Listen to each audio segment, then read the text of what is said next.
ओम शांति। होली हंस में एक बार फिर से आपका स्वागत है, स्वागत है, स्वागत है। आज बाबा की मुरली है 23/1/74 की। अब शक्ति सेना नाम को सार्थक बनाओ।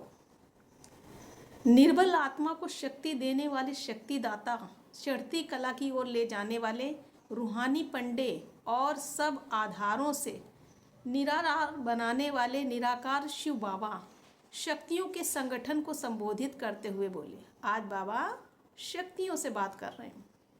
तो क्या आप अपने को शक्ति समझते हैं? तो ये मुरली आपके लिए ही है। तो क्या अपने को शक्ति सेना की वॉरियर योद्धा समझते हो? बाबा पूछ रहे हैं, क्या अपने आप को योद्धा समझती हो? जैसे आपके संगठन का नाम है शक्ति सेना, क्या वैसे ही अपने को शक्ति समझती हो? ये नाम तो आपका परिचय देता है, क्योंकि ये कर्तव्य के आधार पर है। ये नाम शक्ति सेना का अर्थ क्या है? सर्व शक्तियों से संपन्न आत्माओं का संगठन। तो प्रश्न है कि जैसे नाम परिचय सिद्ध करता है, तो क्या वैसे प्रैक्टिकल में कर्तव्य में भी है? सर्वशक्ति संपन्न बनने की युक्ति बताते हुए बाबा बोले, सदा यह स्मृति में रखो कि बाप का नाम क्या है और बाप की महिमा क्या है। फिर उसके बाद ये विचार करो कि जो बाप का काम है, क्या वही मेरा भी काम है? तो बाप का काम क्या है? बोलिए। सर्व का कल्याण करने का है। तो मेरा काम क्या हुआ? मेरा भी सर्व का कल्याण करने का काम हुआ। अगर बाप के नाम को सिद्ध करने वाला काम न किया, तो बाप का नाम बाला कैसे करोगी? कैसे करेंगे? ये सोचो कि बाप की ये जो महिमा है कि वह सर्वशक्तिवान है, तो वैसा ही मेरा भी स्वरूप हो, क्योंकि बाप की महिमा के अनुसार ही तो अपना स्वरूप बनाना है। बाप सर्वशक्तिवान हो और बच्चे शक्तिहीन, बाप नॉलेजफुल हो और बच्चे अनपढ़, क्या शोभता है? ये देखना है कि हर सेकंड चढ़ती कला की तरफ है। एक सेकंड भी चढ़ती कला के बजाय ठहरती कला न रहे। गिरती कला की तो बात ही नहीं है। आप हो पंडे। अगर पंडे ठहरती कला में आ गए तो रुक गए, तो आपके पीछे जो विश्व की आत्माएं चलने वाली हैं, वे सब रुक जाएंगी।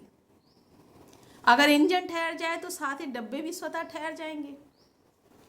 आप सबके पीछे विश्व की आत्माएं हैं, तो कितनी बड़ी जिम्मेवारी है हम बच्चों की। सर्व का कल्याण करने के निमित्त बाबा ने हमें बनाया है। हम ही रुक जाएंगे तो हमारे पीछे जो आत्माएं हमारे आधार लेकर आ रही हैं, उनका क्या होगा? तो अगर इंजन ठहर जाए तो साथ ही डब्बे तो स्वतः ही ठहर जाएंगे। आप सबके पीछे विश्व की आत्माएं हैं। आप लोगों को एक सेकेंड भी रुकना साधारण बात नहीं है। क्या इतनी जिम्मेवारी समझकर चलती हो? विशेष स्थान पर और विशेष स्थान के रूप में सबकी नजरों में हो ना। तो जब ड्रामा अनुसार विशेष स्थान पर विशेष पार्ट बजाने का चांस मिला है, तो अपने विशेष पार्ट को महत्व दे चलना चाहिए ना। अगर अपना महत्व ना रखेंगे तो अन्य भी आपका महत्व नहीं रखेंगे। इसलिए अब अपने पार्ट के महत्व को जानो। हमारे ऊपर कई जिम्मेवारियां, कोई जिम्मेवारी नहीं है। अब ये संकल्प भी नहीं करना है। आप लोगों को देखकर कोई सौदा करता है, तो सौदा कराने वाले आप हो ना। ये तो अंडरस्टूड, समझ गए ना कि अगर स्थापना की तैयारी कम है तो विनाश की तैयारी कैसे होगी? इन दोनों का आपस में कनेक्शन, संबंध है ना। समय पर तैयार हो ही जाएंगे, ये समझना भी रॉन्ग है, गलत है। अगर बहुत समय से महाविनाश का समय सामना करने की तैयारी का अभ्यास ना होगा, उस समय भी सफल ना हो सकेंगे। उसका बहुत समय से अभ्यास चाहिए, नहीं तो इतने वर्ष के अभ्यास के क्यों दिए? बाबा ने 100 वर्ष अभ्यास के क्यों दिए हैं? बहुत समय का कनेक्शन है। इसलिए ही ड्रामानुसार बहुत समय पुरुषार्थ के लिए भी मिला है। बहुत समय की प्राप्ति के लिए बहुत समय से पुरुषार्थ भी करना है। क्या ऐसे बहुत समय का पुरुषार्थ है? साइंस वालों को महाविनाश के लिए ऑर्डर करें? बाबा पूछ रहे हैं, पुरुषार्थ पूरा हो गया, विनाश की तैयारी करें? तो बाबा ने क्या कहा, 1 सेकंड की ही बात है, इशारा मिला और किया। क्या ऐसे ही शक्ति सेना तैयार है? 1 सेकंड का इशारा है, सही सदा देही अभिमानी, अल्पकाल के लिए सदा काल के लिए हो जाओ। ऐसा इशारा मिले तो आप क्या देही अभिमानी तो हो जाएंगे, या फिर उस समय साधन ढूंढेंगे, पॉइंट सोचेंगे, या अपने को ठहराने की कोशिश करेंगे? इसलिए अभी से ऐसा पुरुषार्थ करो। कौन सा पुरुषार्थ करना है? बाबा ने विदेही अवस्था का पुरुषार्थ करने को कहा है। लास्ट स्टेज तो यही है, आत्मिक स्थिति।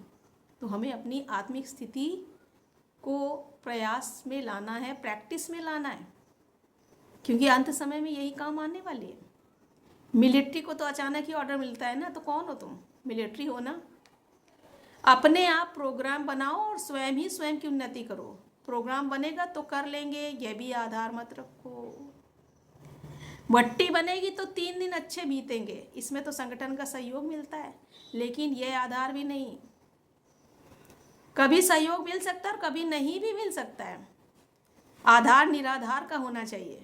अगर चांस मिल जाता है तो अच्छा ही है, न मिलने पर भी अभ्यास से हटना नहीं चाहिए। प्रोग्राम के आधार पर अपनी उन्नति का आधार बनाना, यह भी कमजोरी है कि जब विनाश के समय आया तो हम तैयारी कर रहे हैं, वो भी गलत है। पहले से ही प्रैक्टिस होनी चाहिए। यह तो अंतिम अनादि प्रोग्राम मिला हुआ है ना, तो वह क्यों नहीं याद रखते हो? हर वक्त भट्टी में रहना है, यह तो अनादि प्रोग्राम मिला हुआ है ना। अच्छा, जैसा अपना नाम वैसा काम करने वाले, बाप का नाम बाला करने वाले, 1 सेकंड में ऑर्डर मिलने पर तैयार हो जाने वाले और निराधार होकर पुरुषार्थ करने वाले रूहानी सेनानियों को बाप दादा का याद प्यार और नमस्ते।